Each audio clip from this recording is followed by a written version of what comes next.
Hi everyone, welcome back to the English Language and Literature YouTube channel. I'm excited to help you learn how to talk about your family in English. This is one of the most useful topics in daily conversation, whether you're introducing your family, writing an essay, or chatting with friends. Why it matters.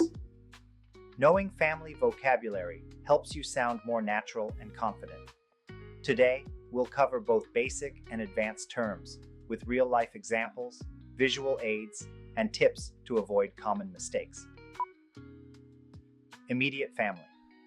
Let's start with your immediate family, the people closest to you. Mother and father, brother and sister, son and daughter, husband or wife.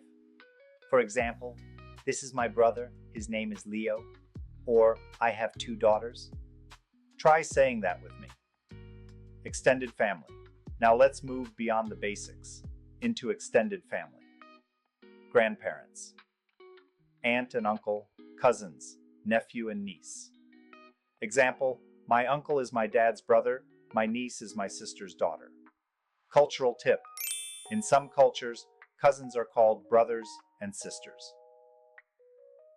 In-laws and blended family. When someone gets married, they gain in-laws, family through marriage.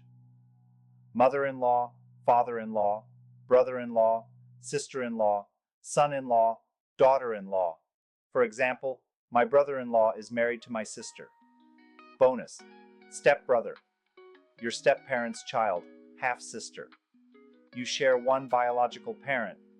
Modern phrases plus quick pronunciation tips.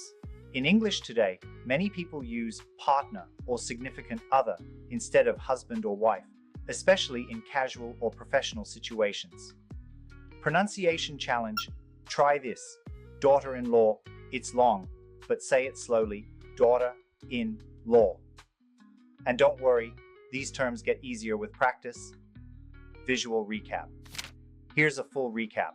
Pause the video if you want to review each family member again. Now it's your turn. Leave a comment using 3 family-related words from today's video. And if you found this helpful, hit the like button, subscribe, and share it with a fellow learner. I'll see you in the next lesson.